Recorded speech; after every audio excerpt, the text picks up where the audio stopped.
আগামী 24 ঘন্টা মানে 24 ঘন্টা এর মধ্যে যদি 1 সেকেন্ড এদিক সেদিক হয় তাহলে এই ঢাকা চট্টগ্রামের যে হাইওয়ে রুট আছে তা অনির্দিষ্টকালের জন্য বন্ধ ঘোষণা করা। আপনারা কেন কিসের কারণে আমাদের গণ অধিকার পরিষদের নেতা নুরুল হক নূর ভাইকে আপনারা বর্বরচিতভাবে আক্রমণ করে তার জীবন নাশের চক্রান্ত করেছেন?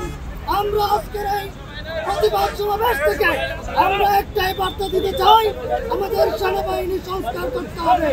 কর্মসূচিতে আপনাদের মিডিয়া প্রচার করার জন্য এবং পাশাপাশি বলতে চাই আজকে কেন্দ্র ঘোষিত যে প্রোগ্রাম অনুযায়ী আমাদের কুমিল্লা জেলা গণ অধিকার পরিষদের পক্ষ থেকে আমরা ঢাকা চট্টগ্রাম মহাসড়ক হাইওয়ে আমরা ব্লকের কর্মসূচি পালন করেছি।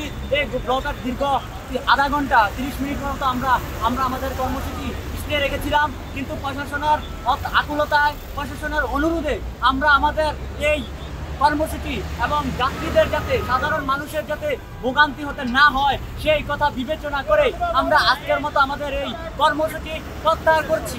পাশাপাশি এই কর্মসূচি থেকে আমরা বলে দিতে চাচ্ছি যে আমাদের সভাপতি ফয়জুল্লাহ ভাই অলরেডি বলেছেন যে আগামী 24 ঘন্টা মানে 24 ঘন্টা এর মধ্যে যদি 1 সেকেন্ড এদিক সেদিক হয় তাহলে এই ঢাকা চট্টগ্রামের যে হাইওয়ে রুট আছে তা অনির্দিষ্টকালের জন্য বন্ধ ঘোষণা করা।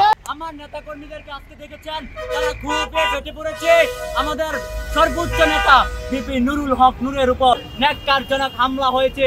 আমরা এর তীব্র নিন্দা এবং প্রতিবাদ জানাচ্ছি এবং এর পাশাপাশি আমরা এই সেনাবাহিনী এবং কচুক্ষেতের যেই সেনাবাহিনী যিনি বলেছিলেন তার কাছে কোনো সে মব নিয়ে প্রশ্ন করে আমি দেখছি আগামী গতকালকে যা করেছে সেনাবাহিনী নিজেই মব সৃষ্টি করছে এবং এই সেনাবাহিনী মানুষকে সেনাবাহিনীকে আমাদের জাতি অনেক বেশি বিশ্বাস করে। তারা গতকালকের আচরণের মাধ্যমে এই সেনাবাহিনীর প্রতি আর মানুষের কোনো আস্থা বিশ্বাস নেই।